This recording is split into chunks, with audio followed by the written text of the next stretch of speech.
close the chat and reshare refuges. There. Okay, so we're live. Yes. Welcome everybody, those who may be in YouTube. And we have a couple of people here live, and one person may be joining us soon. We don't know. So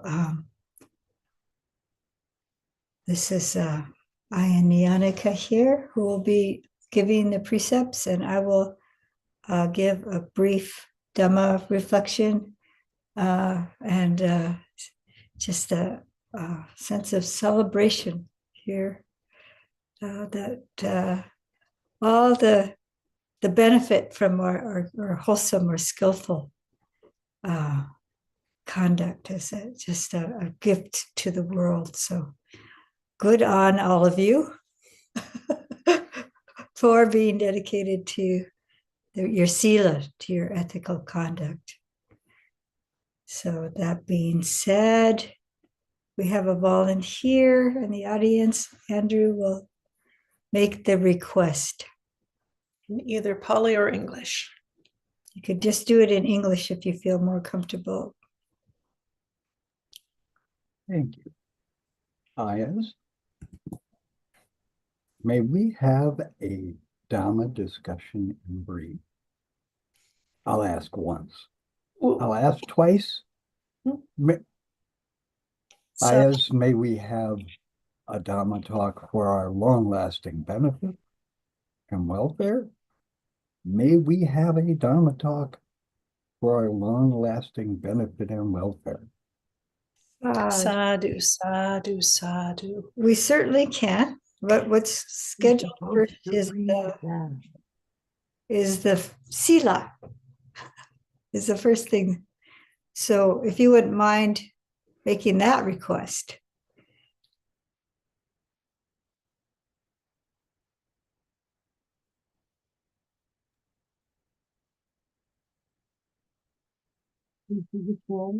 Yes, I see the share. And we request the 3 refuges and precepts. For a second time, Venerable, we request the 3 refuges and the precepts. For a third time, Venerable, we request the 3 refuges and the precepts. Sadhu, sadhu, sadhu. So please, I will say Namo Tassa 3 times, and then please repeat 3 times. Namo tassa bhagavato arahato samma sambuddhassa. Namo tassa bhagavato arahato samma sambuddhassa. Namo tassa bhagavato arahato sama sambuddhassa. Namo tassa bhagavato arahato sama sambuddhassa. Namo tassa bhagavato arahato sama sambuddhassa. Namo tassa bhagavato arahato sama sambuddhassa. This was the homage to the blessed, noble, and perfectly enlightened one. Next, we'll do the 3 refuges, and it'll be line by line. So I'm gonna make sure they're all visible. Buddhang saranang gacchami. Buddham saranam gacchami. Dhammang saranang gacchami. Dhammam saranam gacchami. Sanghang saranang gacchami. Sangham saranam gacchami. Dutiyampi Bhutang saranang gacchami. Dutiyampi buddham saranam gacchami. Dutiyampi Dhammang saranang gacchami. Dutiyampi Dhammam Saranam Gacchami. Dutiyampi sanghang saranang gacchami. Dutiyampi Sangham Saranam Gacchami. Tatiyampi buddhang saranang gacchami. Tatiyampi Buddham Saranam Gacchami.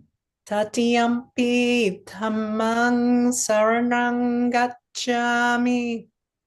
Tatiyampi Dhammam Saranam Gacchami. Tatiyampi sanghang saranang gacchami. Tatiyampi Sangham Saranam Gacchami. Tisaranaгаmanang nititang. Amaya. So we'll do the 5 precepts immediately followed by the 8 precepts. And I'll do the Pali, and then please repeat the Pali and then the English.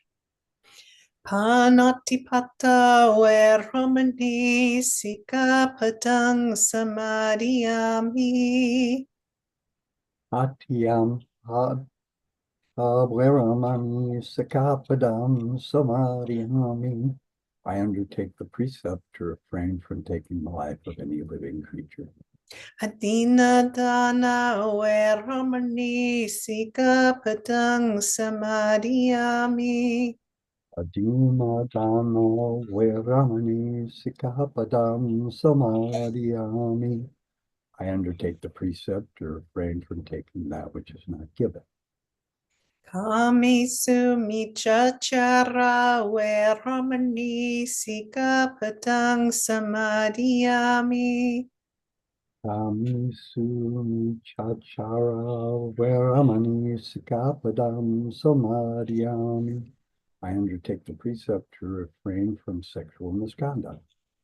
Musawada veramani sikapadang samadhiyami. Musavada Veramani Sikapadam Samadhyami. I undertake the precept to refrain from lying. Sura merya machapamadhatana veramani sikapadang samadhiyami. Suramira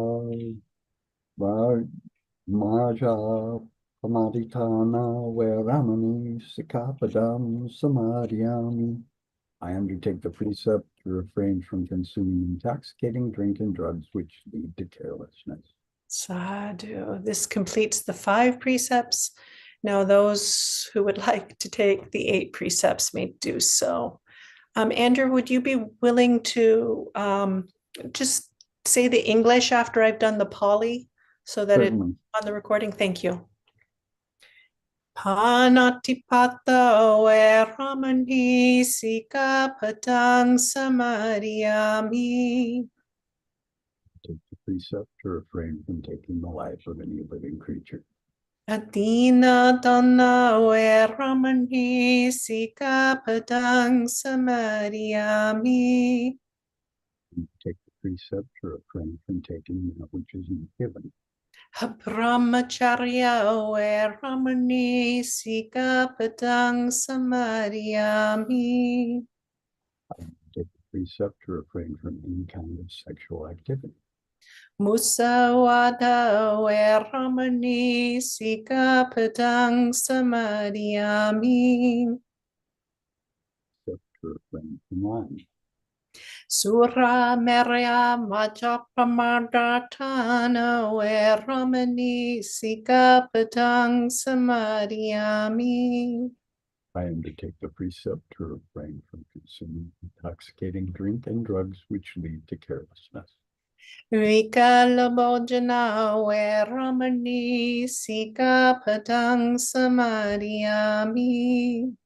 I undertake the precept to refrain from eating at inappropriate times. Nacha Gita Wadita Isukata Sanha Malaganda Vilepana Dharana Mandana Vibhusanatana Veramani Sikapatang Samadhiyami. Take the precept to refrain from entertainment, beautification, and adornment. Ucha Sayana Mahasayana Veramani Sikapadang Samadhiyami. Precept to refrain from lying on a high or luxurious sleeping place. Imani Sikapadani Silena Sugatim Yanti Silena Boga Sampada Silena Nibutim Yanti Tasma Silang Visodaye. These are the precepts for training. Virtue is the source of happiness. Virtue is the source of true wealth. Virtue is the source of peacefulness. Therefore, let virtue be purified. Sadhu, sadhu, sadhu. Sadhu. So now we're going to shift position just slightly so that I need to, I can't sit like this the whole time. So we need to, can you please take whatever's going to be useful for you? yeah, I'm going to move up a bit so that I can close.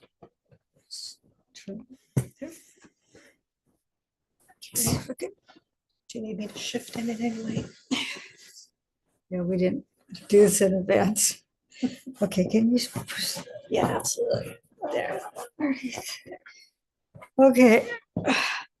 First thing is to take care of your body, then take care of the mind. The two kind of go together, though. Okay, this isn't working.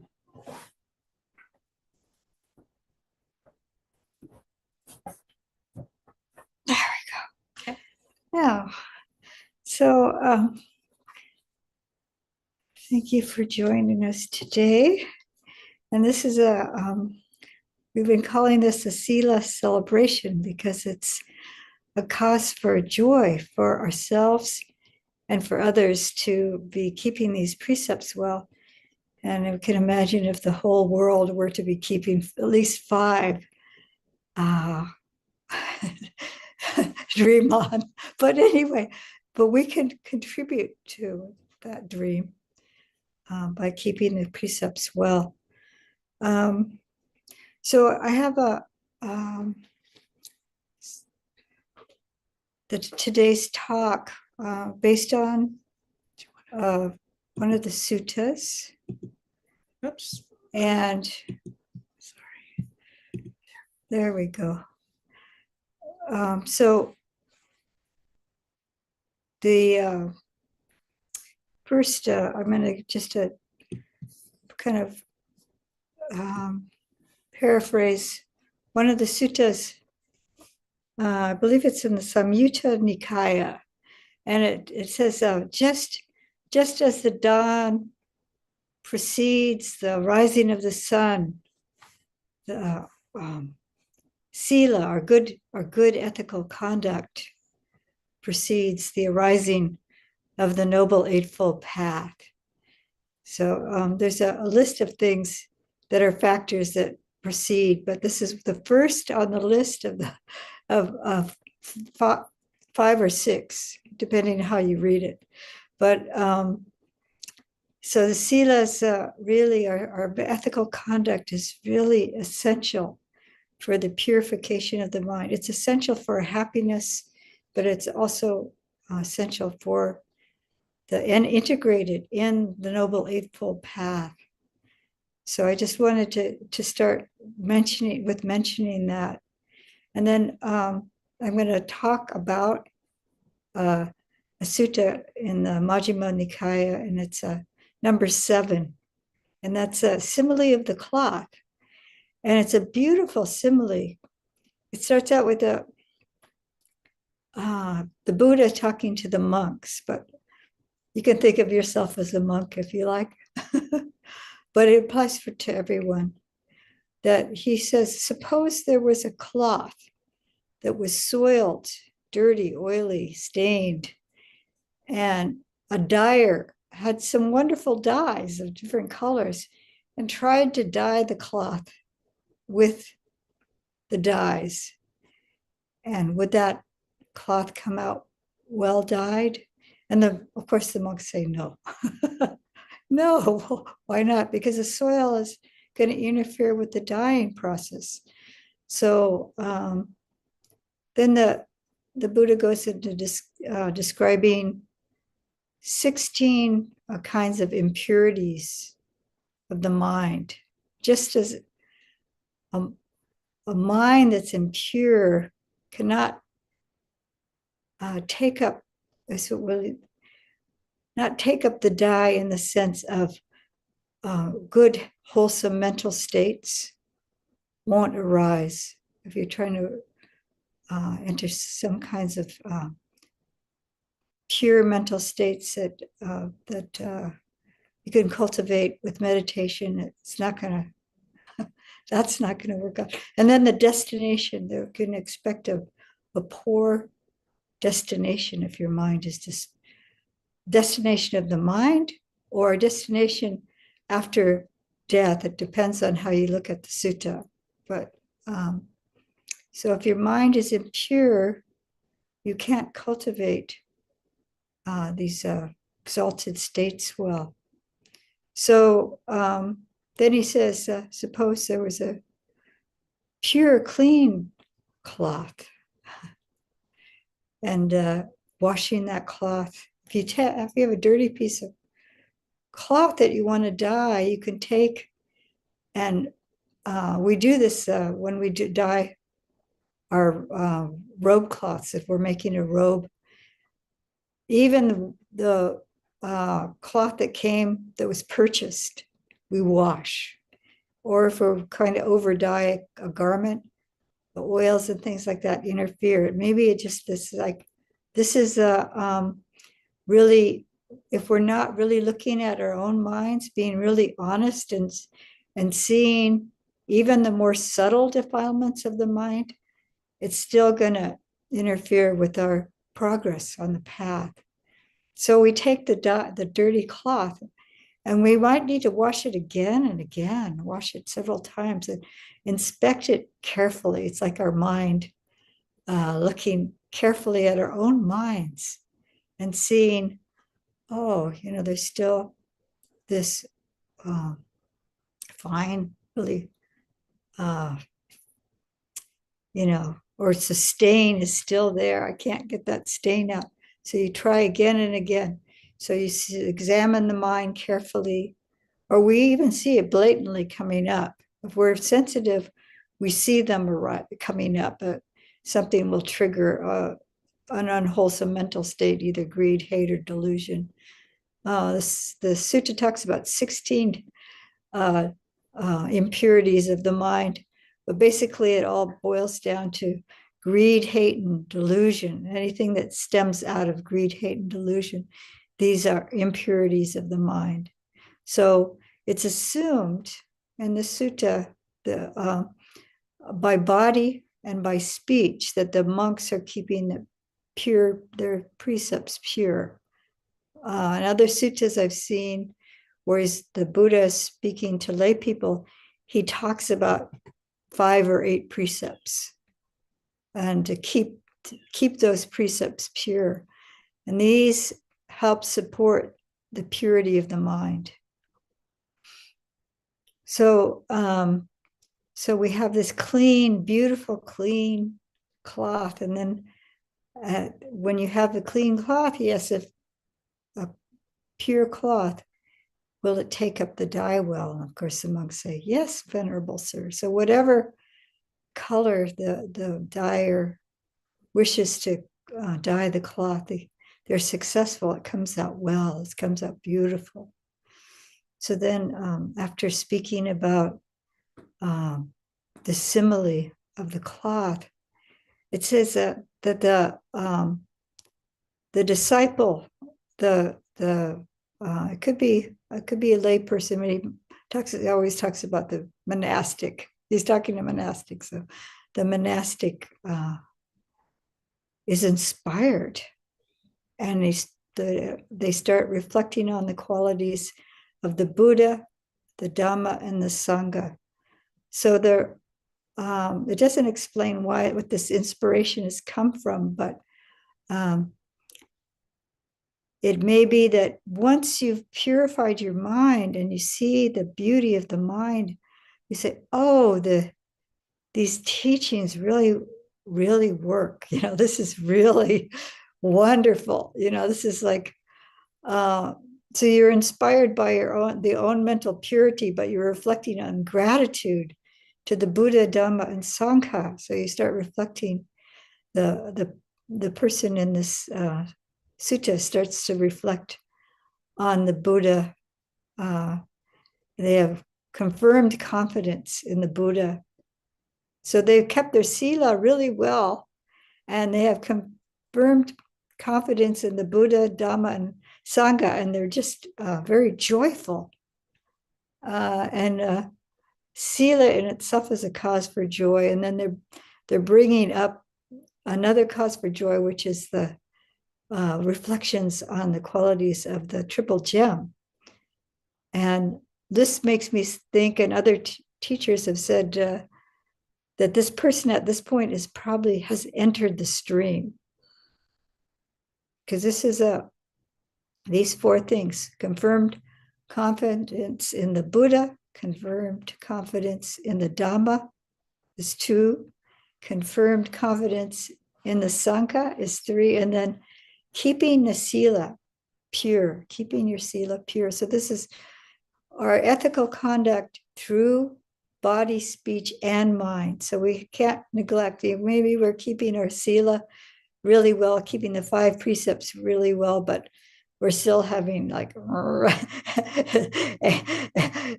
letting our anger, our greed kind of take over the mind.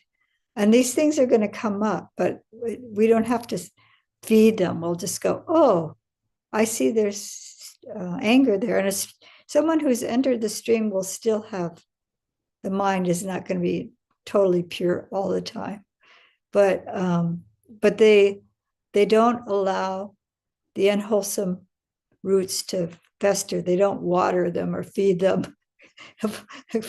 put down good compost or something and feed the unwholesome roots. No, they just try to starve those unwholesome tendencies. So this person at this point is a sotapanna, or beyond that. So having reflected on the Buddha, Dhamma, and Sangha, and having confirmed confidence in them, then they start to develop the Brahma Viharas. So this goes back to that dye. So the mind is pure and the heart is bright, and then they could take up the dye of loving kindness. That state of mind. You can really develop and fulfill that state of mind with a pure heart. It works 2 ways. If we're in the process of cultivating loving kindness, it'll eradicate hatred, any remnant of hatred. So the mind has gotten to a certain state of purity, but then there's a further refinement. And this is mentioned in the sutta, but there's a simile of the goldsmith. So there's a gold cleaner who, there's like the gold ore, and they have to wash out the impurities. They have a trough of water, and they're picking out rocks, and that's all the really coarse defilements of the gold and sand and things like that. And they wash it again and again and again until there's still some dross in it that's very fine. And then the goldsmith it was given to the goldsmith or the goldsmith's apprentice, and then they start to smelt it. So it's in a crucible, and they're heating it very carefully. And one sutta I saw they were blowing on it to blow off the dross. But you're just very carefully working with the gold at this time. So this time the heart is pure enough that the Brahma Vihara, the loving kindness, the metta, is doing this further purification of the heart, eradicating all little dross of impurities of any hatred. In fact, I've heard people speak about the importance of when you're working with the Brahma Viharas, you should have abandoned the hindrances, the 5 hindrances to a certain extent. And if you don't know what the 5 hindrances are, there's a sense desire, ill will, anger and ill will, restlessness, dullness and drowsiness, and doubt. So these 5 should be at least in abeyance. They should be, like kind of at rest, even though there still may be the underlying tendencies there. But what it sounds like from this sutta, the Brahma Viharas are used for further purification of the heart, which is really beautiful. So completely eliminating any hatred. And then we have compassion, the karuna. They cultivate karuna. They cultivate mudita, altruistic joy, and upekkha, which is equanimity. So they purify the heart, and then a shift happens. It says in the sutta. It doesn't say a shift happens, but after this is looking back at the Brahma Viharas, you can have a insight into impermanence, non-self, and dukkha, depending how you direct your mind towards once you've entered this very purified state and you've been completely free of any defilements touching your heart, then you can look back, and then complete liberation can happen with working with the Brahma Viharas. This is my understanding from the teachings. So then it ends with this person has attained arhantship. They reflect back and they say, there is this, there is the inferior, there is the superior, and then there's beyond the whole realm of perception, and that's nibbana. So they're able to see that. So they've and the description in the commentaries is say this person has attained nibbana by doing this work of purification. So and then there's different discussions about what there is this, and it could be the Brahma Viharas themselves. There is a superior, which is the noble eightfold path, the inferior, which is the samsara, and then nibbana is beyond this whole realm of perception. So that's one understanding of what that means. So this shows us how important our Sila is. It's more than just a starting point, because we're just continually refining it. If you consider not just through body and speech, but also with the mind, the conduct of the mind. So these are the 3 courses of good and bad conduct, is through body, speech, and mind. So it's an integrated path. So we can't neglect our Sila, or ethical conduct, and we can't stop there either. We should continue with the further purification of the mind. So I offer this for your reflection. Sadhu, sadhu, sadhu. So Do you have anything you'd like to add? Do you have another, do you know that that ending point about there is the inferior, the superior, and the Well, I mean, are you talking about? in the simile of the cloth? Did you have a No, I didn't look over the simile too closely before this. So Okay, we're happy yeah. to have you. Yeah, because some people, yeah, they're Expand really away. familiar with that and they have but I just thought, No, thank you. anyway, do you have anything you'd like to add to this? No, just happy to have Just- Sila celebration. Yeah, so this is a good on you. It's Aussie, I think. But I like that. I think it's suitable for Sila celebration. It's good on you. Good on you. Yeah. And do you, those in the live audience, anyone have a comment or question?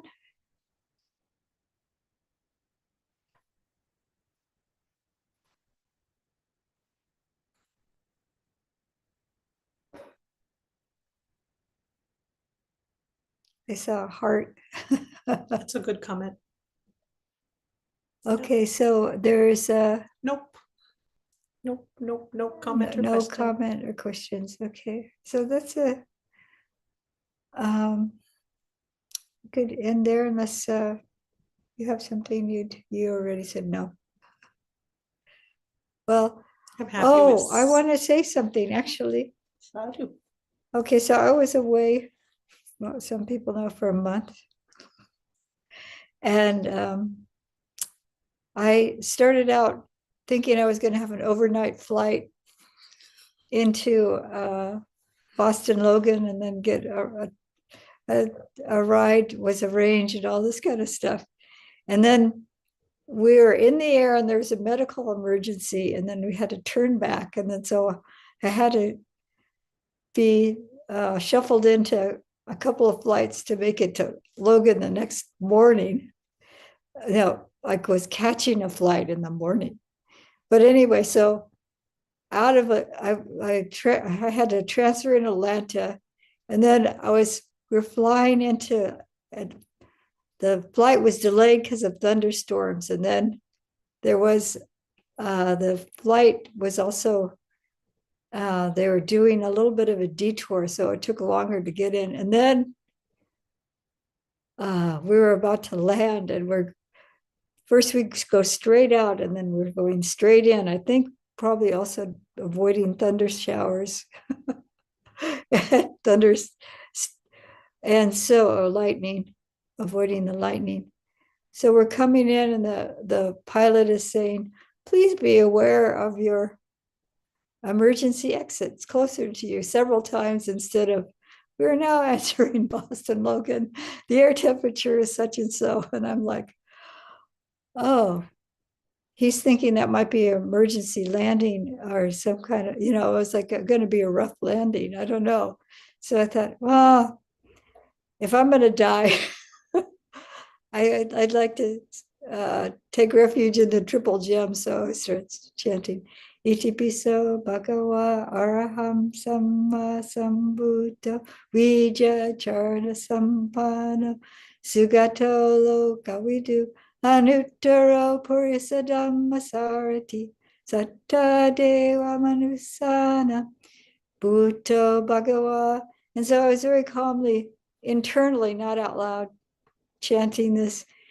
And then I hear the plane is hitting the landing field, and it's like really rough, and then because he's coming in faster than he would have liked to because of having to do this kind of detour thing.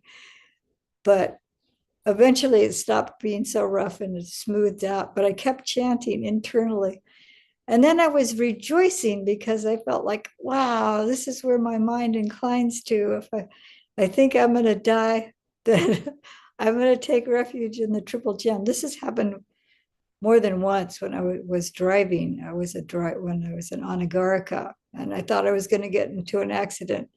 I was chanting Namo Tassa Bhagavato Arahato Samma, and we managed to not, the collision didn't happen, but it seemed like it might have. It was like with a semi. So I think that it's really important to see how our mind inclines. If our mind inclines to goodness, if our mind inclines to refuge in the triple gem, I think it's good to do that regularly, to reflect on the triple gem, to reflect on the goodness, our own goodness. Or maybe the Brahma Viharas, So some people believe whatever your mental state is when you die, it's gonna affect where we land. We don't know exactly where we're gonna land, but it couldn't help. It couldn't hurt. It couldn't hurt to be reflecting on good qualities, to be reflecting on the triple gem all day, all the time. So I just wanted to mention that. So I guess we'll close then. Oh, there's an Anjali there. We'll close if there's no comments or no questions. Thank you so much for joining us. So we'll pay our respects now to the Buddha Dhamma Sangha, and have a wonderful day.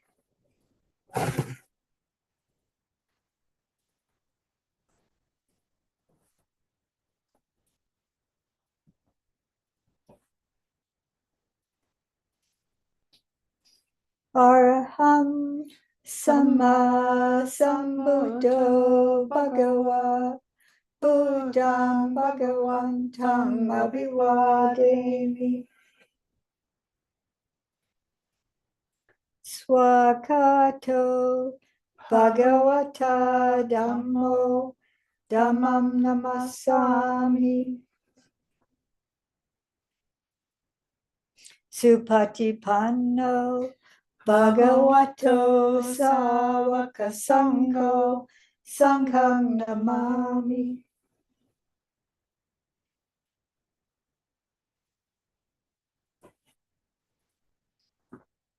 Thank you for joining us.